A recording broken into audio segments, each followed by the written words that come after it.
काहीच गॅरंटी देता येत नाही.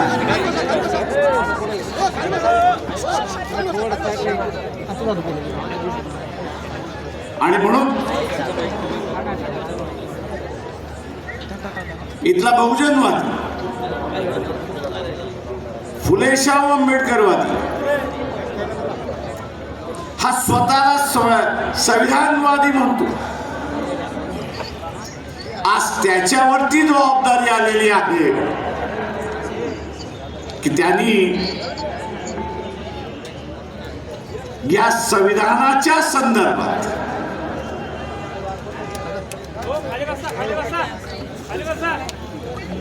जी काय भूमिका या ठिकाणी बीजेपी RSS मांडते ती सर्वसामान्य माणसांपर्यंत घेऊन जाणं आणि काळाने टाकलेली जबाबदारी ही आपण ओळखली पाहिजे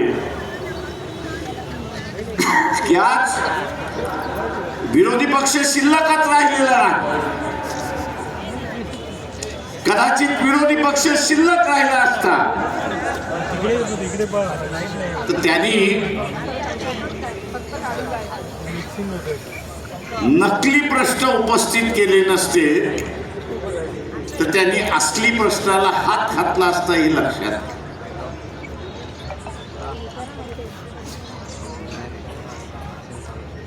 जो डोनाल्ड ट्रम्प तिकडनं ओरडतोय की पाकिस्तानने 7 विमानं पाडली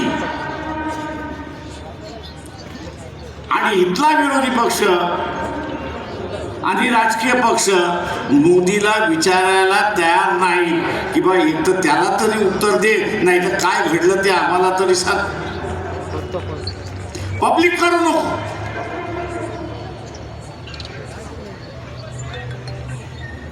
पण जे मान्यता प्राप्त राजकीय पक्ष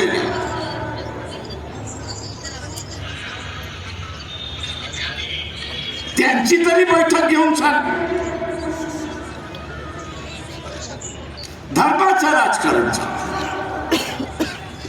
आम्ही इथल्या कुठल्या धर्माच्या विरोधात नाही,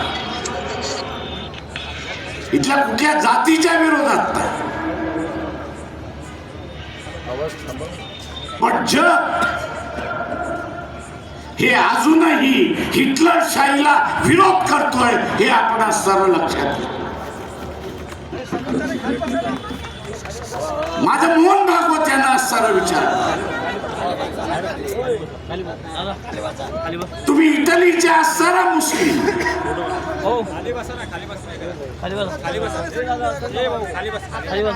हिटलरला तुम्ही भेटून आलात की नाही 30 साली हे असताना सांगा. हे तुमचे आदर्श आहेत की नाही याचा असताना सांगा.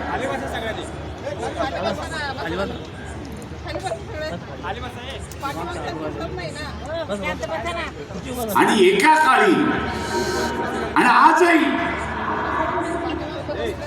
बैठकांमध्ये हिटलर आणि मुसोलिनी हा आमचा असताना हिरवा आहे म्हणून म्हटलं. दुसऱ्या महायुद्धाचा जनक होते तर हिटलर होता आणि मुसोलिनी होता.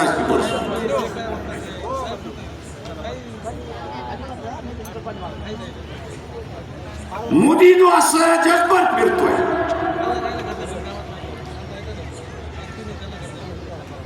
आणि जे भारतीय बसलेले आहेत इतर देशांमध्ये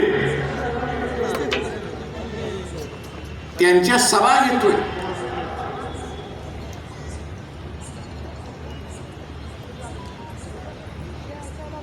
आपण पाहिलं असेल की अमेरिकेने सांगितलं आम्ही असणारा H1B1 विजा हा रद्द करतो आहोत.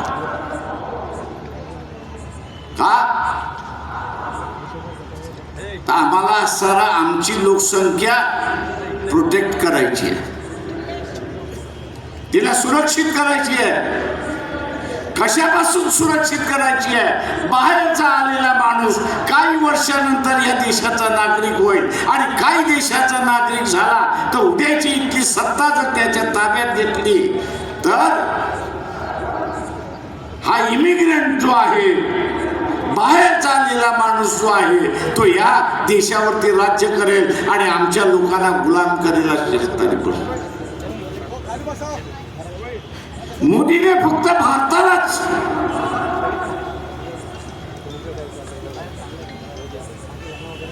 नुकसान पोचवलेलं नाही, भारतालाच नुकसान पोचवलेलं नाही, तर त्यांनी जे भारतीय इतर देशामध्ये राहिलेले आहेत त्यांना त्या देशातून हकालपट्टी करण्याची परिस्थिती आणून त्या ठिकाणी ठेवली. उद्या त्यांची हकालपट्टी झाली तर इथे आल्याशिवाय राहणार नाहीत आणि तुम्ही आम्ही सगळेजण मग त्यांना पोसायचं कसं याची चिंता आपल्याला त्या ठिकाणी आहे. जगभर मोदी फिरला,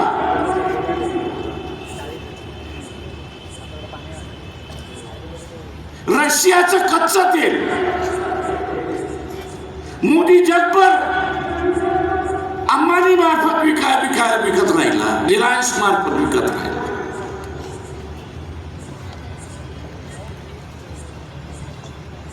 पण जे काय 12 दिवसाचं युद्ध भारताचं झालं, 4 दिवसाचं युद्ध झालं असं म्हणा, पाकिस्तान बरोबर एक देश तरी तुमच्या बरोबर उभा राहिला का?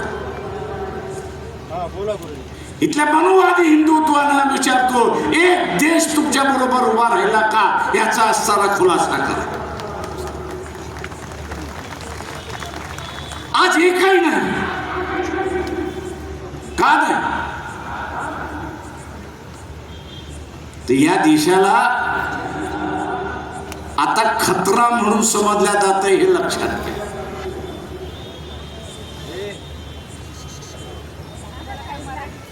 या देशाचे जे राजकारण करतात आहेत सत्तेमध्ये RSS BJP आहे, त्यांना असणारा जग आता खतरा म्हणून समजायला लागलेला आहे.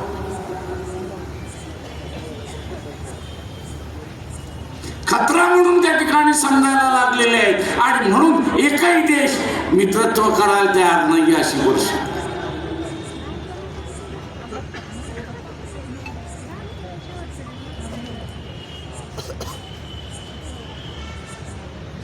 जगभरात मित्र नाही अशी असणारी परिस्थिती.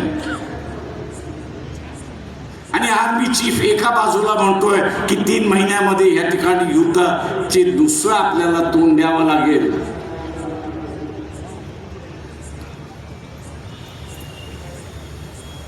पाकिस्तानला मदत कोण करते? अमेरिका करते, इंग्लंड करते, फ्रान्स करते, जर्मनी करते, चायना करते आणि रशिया सुद्धा करते अशी असणारी परिस्थिती.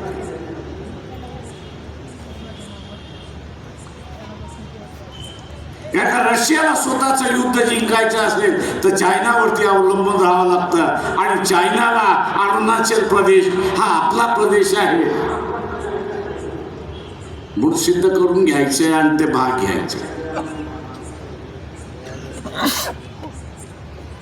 आज इथे धर्माची भांडणं चालली आहेत, जातीची भांडणं लावायचं चाललेलं.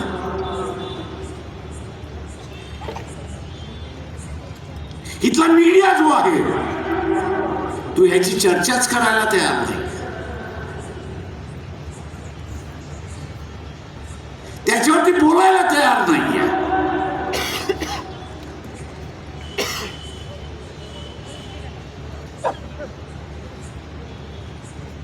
आणि दुसऱ्या बाजूला आपण असताना बघितलं तर या देशातले राजकीय पक्ष संपवण्याचा भाग चालला.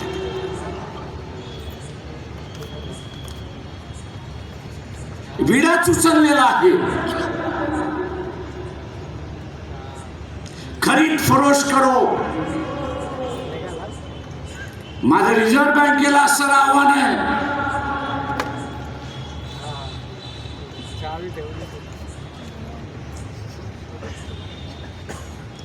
की मोदीने असताना नोटा बदलण्याचा कार्यक्रम केला त्यावेळेस सांगण्यात आलं की 16 लाख कोटी अशा काहीतरी नोटा होत्या आणि रिझर्व्ह बँक स्वतःच सांगते की आम्ही असताना फक्त 15 लाख अमुक कोटी नोटा पुन्हा छापल्या. अरे हे त्या 1 कोटीचा असणारा 1 लाख कोटीचा असणारा जो फरक आहे नोटांचा तो गेला कुठे?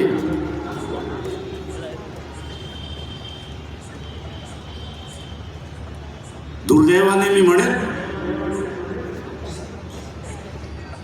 या देशातल्या विचारवंताबद्दल बाबासाहेबांनी जे त्यावेळेस म्हटलं होतं ते आज खरं व्हायला. तो म्हटला इथला इंटेलेक्च्युअल क्लास आहे, इथला विचारवंताचा वर्ग आहे. पण बाबासाहेब म्हणाले होते दुर्दैव आहे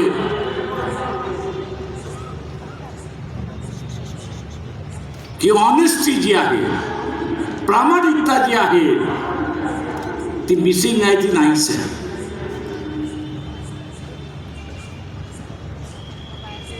ती त्याच्या स्वतःशी सुद्धा इमानदार नाही अशी असणारी गोष्ट.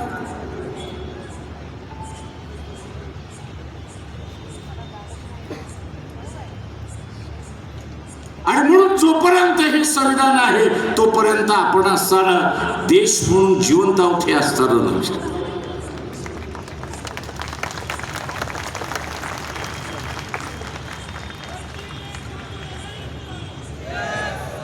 एका स्कॉटलंडच्या असणाऱ्या सभासदाचा असणारा, पार्लमेंट मधल्या सभासदाचा असणारा उदाहरण देऊन बाबासाहेब असं म्हणाले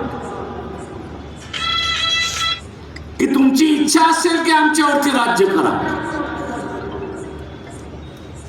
त्याच्या भाषण बाबासाहेबांनी तिथे असणार मांडलं आणि त्यांनी असं मांडलं की तुमची इच्छा असेल की आमच्यावरती राज्य करावं, पण आमची इच्छा आहे की आम्ही स्वतंत्र राहिलं पाहिजे. त्याचं काय?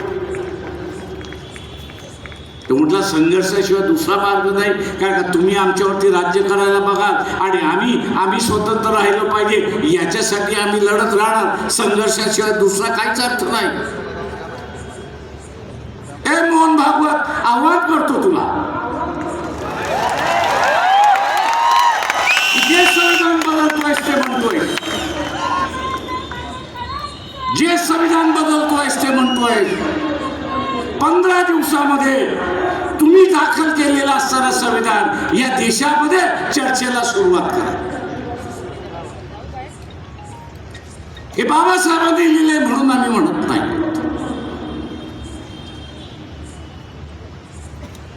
तुम्ही लिहिलेलं संविधान याच्यापेक्षा चांगलं असेल तर त्याची चर्चा होऊ द्या.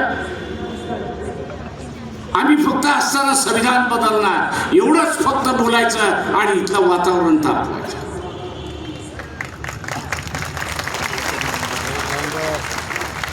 आम्ही संविधान बदलणार एवढंच म्हणायचं आणि वातावरण तापवायचं.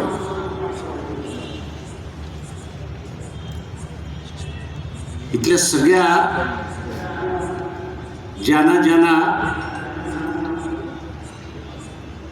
या देशाचं असणारं सेक्युलरिझम संपवायचं आहे, निधर्मीवाद संपवायचा आहे आणि धार्मिक वाद बसवायचा आहे,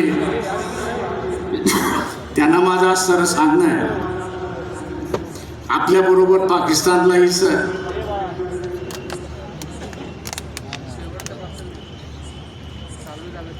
आपल्याबरोबर पाकिस्तानलाही स्वातंत्र्य मिळालं. ईस्ट पाकिस्तान, वेस्ट पाकिस्तान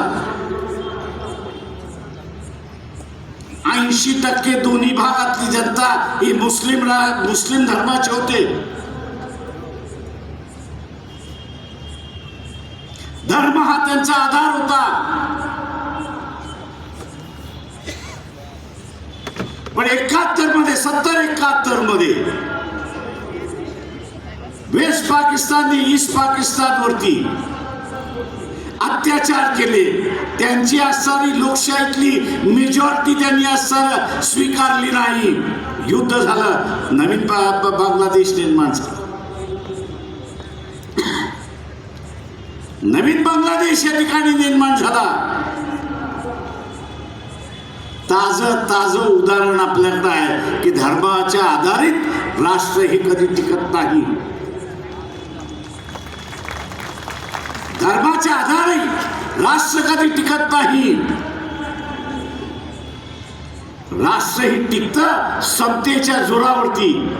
राष्ट्र हे टिकतं स्वातंत्र्याच्या जोरावरती, राष्ट्र हे टिकतं बंधुत्वाच्या जोरावरती, सन्मानाच्या जोरावरती, धर्मावरती टिकलेलं नाही. आणि म्हणून चॅलेंज आहे की आणा तुमची सगळ्याचं संविधान जे लिहिलं असेल, खुलेआम त्याची असणारी चर्चा करू. आणि ते आणू शकत नसाल, ते आणू शकत नसाल तर या देशाच्या विघटनेला तरी खातपाणी घालू नका, एवढी माझी विनंती.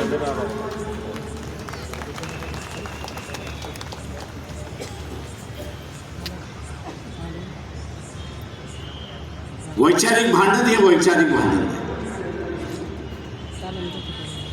आज वैचारिक भांडणाचं युद्धामध्ये दिसतंय. दोनदा युद्ध थांबवली मी.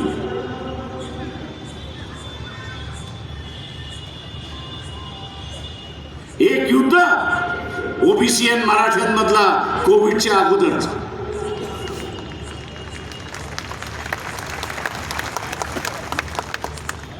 ओबीसीएन मराठ्यांमधलं कोविडच्या अगोदर. आणि आता पुन्हा असणारं भांडण, यात्रा काढली नसती तर पुन्हा असणारा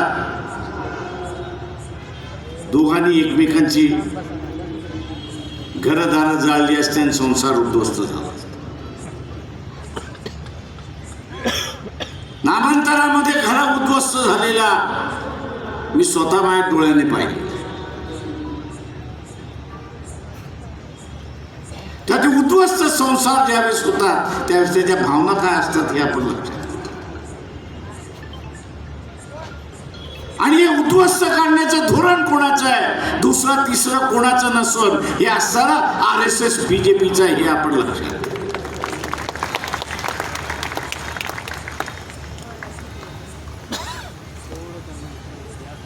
आणि म्हणून आम्ही असणारा इथं आवाहन करतोय.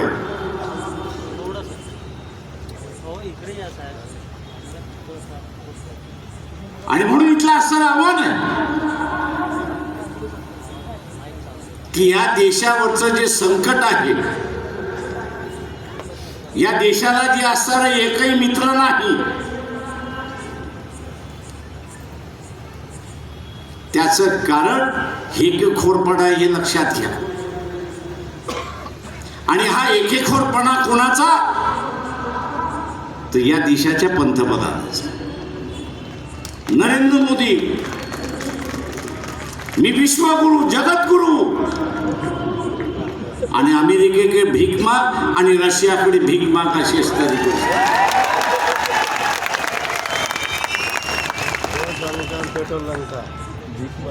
आणि ते मग म्हणतात ठीक आहे, इतर वेळेस तू हो जगद्गुरु, विश्वगुरु, युद्धाच्या वेळेस तू आमच्याकडेच येशील ना.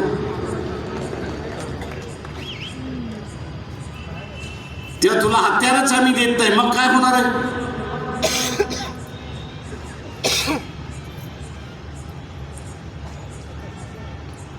इथल्या असणाऱ्या सनातनवाद्यांना विचारतो, उद्याचं युद्ध झालं आणि अमेरिका असेल, इंग्लंड असेल, फ्रान्स असेल, जर्मनी असेल, रशिया असेल, चायना असेल, हे जर पाकिस्तानला हत्यार देणार असेल तर तुम्ही टिकणार आहात का.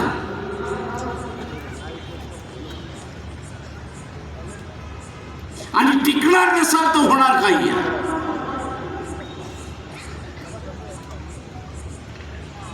ज्याची चर्चा या ठिकाणी केली जात नाही ती म्हणजे भारत हा जगातला सगळ्यात मोठा मार्केट आहे, हे लक्षात घ्या.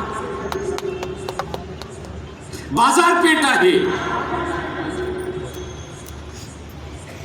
आणि या बाजारपेठेवरती सगळ्यांचा असणारा डोळा आहे.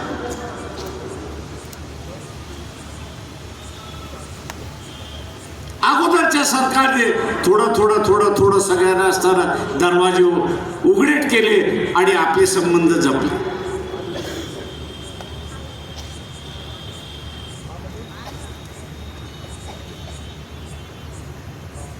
आत्ताच्या असणाऱ्या परिस्थितीमध्ये बाजारपेठ कोणाला नको आहे? स्वतःवरच ठरवा. एखादी सोन्याची पेटी तुम्हाला पळवता आली तर तुम्ही पळवणार की न पळवणार हे सांगा. पळवणार की न पळवणार? मग जी तुमची वृत्ती आहे ती जगातल्या माणसाची झाली तर काय हरकत आहे? बाजारपेठ मिळवण्यासाठी काही करायला त्या ठिकाणी तयार होतील हे लक्षात. काही जण दाऊद इब्राहिमचे साथीदार झालेले आहेत, काही जण तिहार जेलचे साथी झालेले आहेत, काही जण कोर्टाचे साथी झालेले आहेत. आणि मोदी ह्या सगळ्यांना त्या कठपुतलीच्या बावल्यासारखं नाचवतोय अशी असणारी परिस्थिती.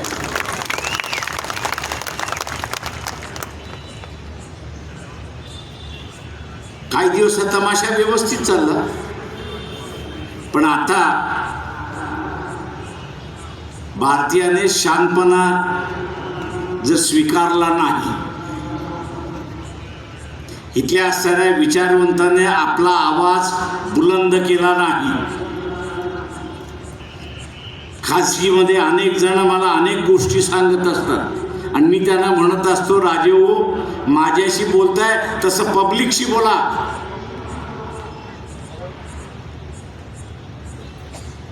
ते म्हणतात कसं काय प्रकाशराव पब्लिकशी बोलायचं? बसलेला आहे ना.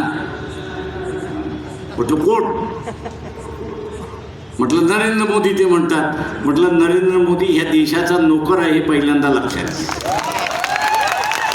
काय प्राईम मिनिस्टर? तो जगासाठी भारताचा प्राईम मिनिस्टर आहे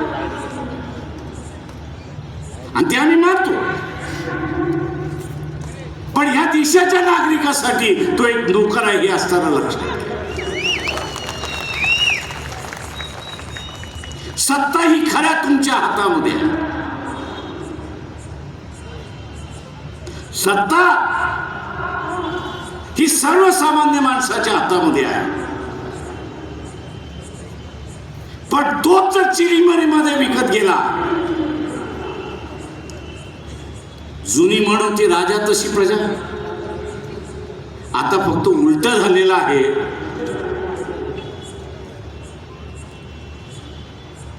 की प्रजा तशी राजा. आता ही मनमूर्ती झालेली आहे, प्रजा तशी राजा. प्रजा जर बेईमान असेल तर राज्यकर्ता कुठला असताना इमानदारीत राहणार.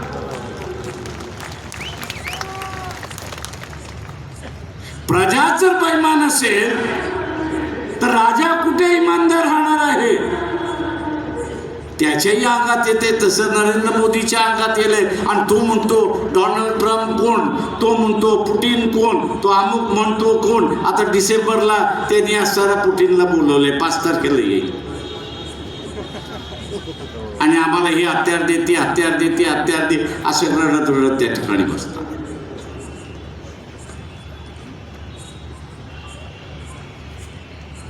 आत्ताचा असणारा हा जो काळ आहे, आपण आपल्या प्रश्नावरती तर लढतो. आरक्षणाचं असेल त्याच्यावरती लढतो, अभिमानाचा आहे त्याच्यावरती लढतो, बेरोजगारी आहे त्याच्या विरोधात लढतो. पण त्याच्याच बरोबर जे प्रश्न नव्हते ते मोदीने आता निर्माण केले हे लक्षात घ्या.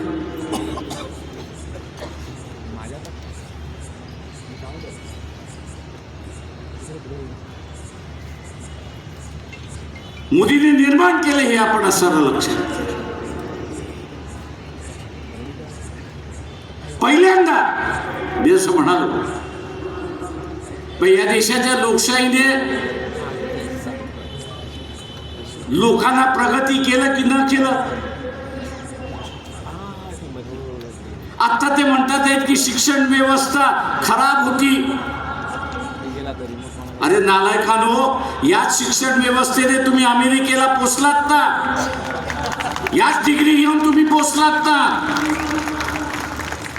आणि ज्या डिग्री घेऊन तुम्ही पोचलात त्यालाच तुम्ही आता असं म्हणायला लागलात की ही खराब आहे, आम्हाला असं पुन्हा गोकुळ व्यवस्था आणायची आहे.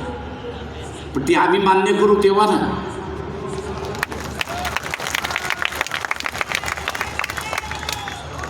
जुन्या गोटुलाची तुम्ही जर व्यवस्था केली ते इथलं 70% लोक ही शिक्षणच घेऊ शकत नाही अशी परिस्थिती आहे.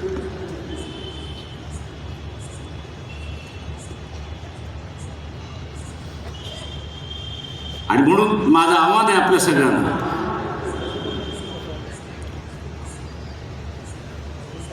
की या देशातली विरोधी पक्षाची भूमिका, या देशातली विरोधी पक्षाची भूमिका ही आता वंचित बहुजन आघाडीच्या खांद्यावरती आलेली आहे. पण मी म्हणालो तसं खांद्यावरती आलेली आहे, वंचित बहुजन आघाडीच्या मतदारावरती आलेली आहे.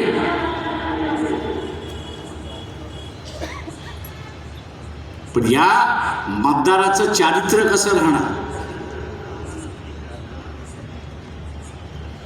या मतदाराचं चारित्र्य कसं राहणार, तो स्वतःचा कबाब शबाब आणि महात्मा गांधी खाणार की इलेक्शन मधला कबाब शबाब आणि महात्मा गांधीवरती जगणार, हे त्याच्यावरती ठरवेल की महाराष्ट्र की देशामध्ये वंचित बहुजन आघाडी ही विरोधी पक्षाची भूमिका बजावणार. पक्षाचा कार्यकर्ता सक्षम आहे, पक्षाचा कार्यकर्ता सक्षम आहे, पण पक्षाचा मतदार हा सुद्धा सक्षम असला पाहिजे, हे पहिल्यांदा आपण सर्व लक्षात.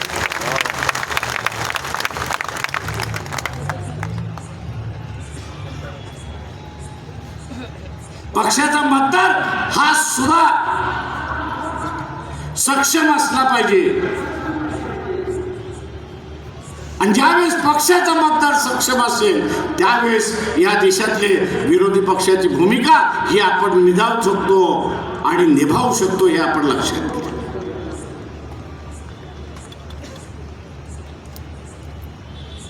माझं आव्हान आहे आपल्या सगळ्यांना, काश्मीरमध्ये ब्लास्ट झाला, चुकीचं झालं. ज्यांनी कोणी केले त्याला असताना सजा झाली, ज्यांनी कोणी केले त्याला असताना सजा झाली. पण त्याच्यामुळे असताना सगळे काश्मीरी टेररिस्ट आहे असं जे संबोधनाला लागलेलं आहे सरकार, हे चुकीचं. मी असताना विचारतोय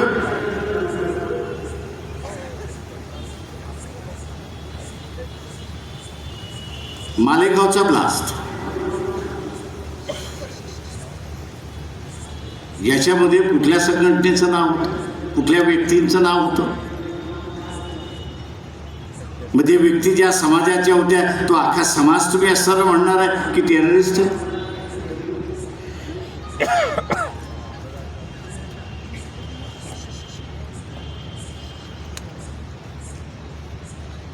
हे जे मार्किंग केलं जाते, ब्रँडिंग केलं जाते,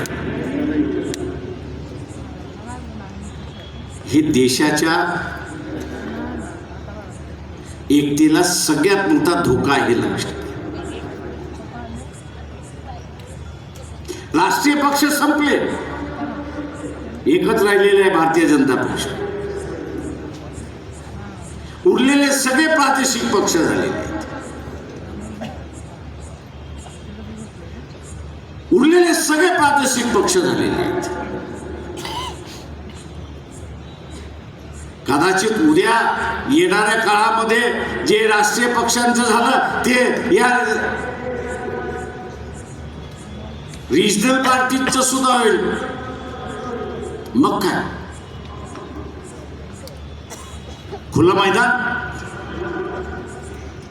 जे पाहिजे ते करा.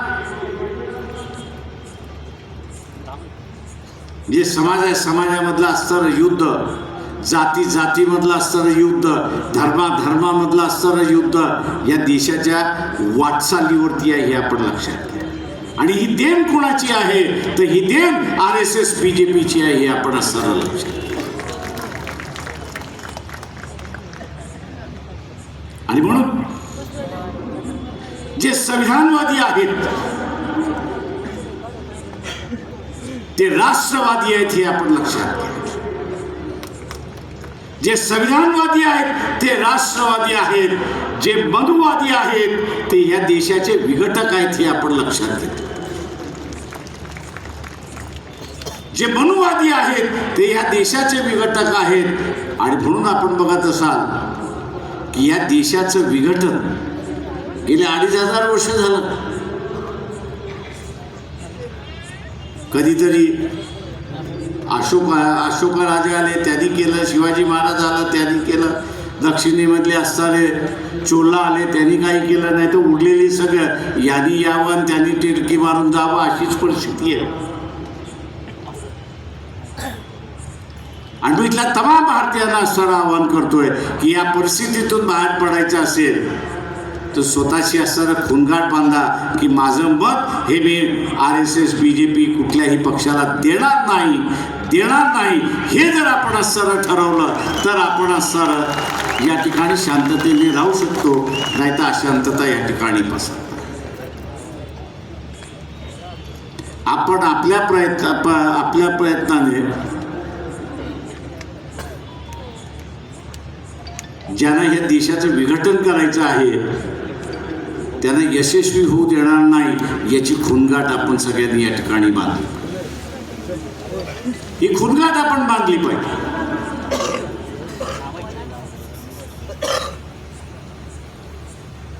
RSS म्हणते की आम्ही असं ब्रिटिशांच्या अगोदर आला असं. या देशाचं स्वातंत्र्य मिळालं, राज्यघटना आली.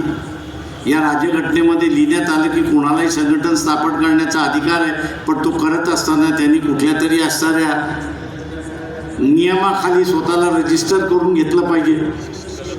आमचा सवाल आहे RSSला की तुम्ही स्वतःला रजिस्टर का करून घेत नाही.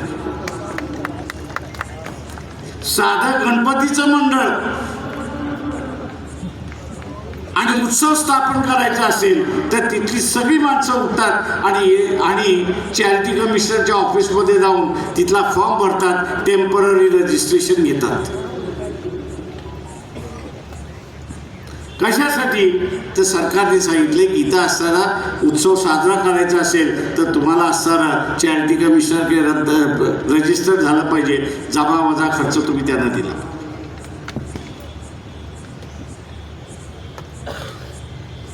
म्हणून भागवत तुम्ही सांगा की तुम्ही रजिस्टर का स्वतःला करत नाही.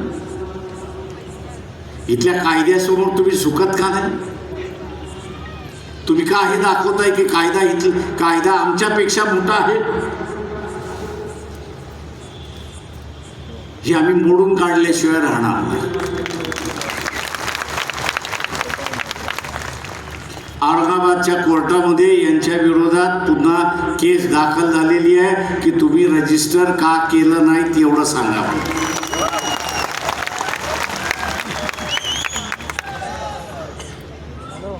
तुम्ही रजिस्टर करून घ्या, आमचं भांडण मिटलं. तुम्ही रजिस्टर केलं नाही तोपर्यंत आम्ही तुमच्याशी भांडणार. आणि मग टोकाचं भांडण करावं लागलं तरी आम्ही ते टोकाचं भांडण त्या ठिकाणी.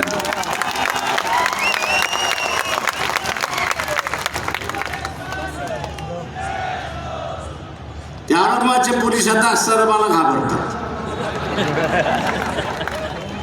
मी त्यांना असं म्हटलं की याच्यामध्ये तुमची साक्षी मी घेणार की तुम्ही असणारा जी संघटना रजिस्टर्ड नाही त्याला पोलीस प्रोटेक्शन कसं दिलं तेवढं सांगा.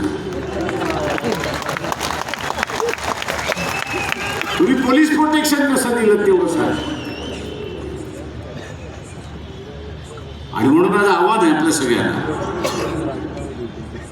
की एक जबाबदारी आपल्यापुढे येऊन पडलेली आहे आणि ती जबाबदारी पार पाडायची असेल तर आज जी उपस्थिती आपण आज शिवाजी पार्क मैदानामध्ये दाखवलेली आहे तीच उपस्थिती आपली जे इलेक्शन चाललेलं आहे त्याच्या मतपेटीमध्ये सुद्धा दिसलं पाहिजे हे लक्षात घ्या. सभेतून आपण एक सुरुवात केली, पण तिला संपवायची असेल तर ती मतपेटीतून संपते हे असताना लक्षात घ्या. कारण मतपेटीतून असताना इथला राजा तयार होतो हे लक्षात घ्या, आणि तो राजा इथला राज्य करतो. आणि म्हणून मतपेटीतून सुद्धा आपलं मत बाहेर पडेल ही अपेक्षा बाळगतो आणि आपली रजा घेतो. जय भीम, जय भारत.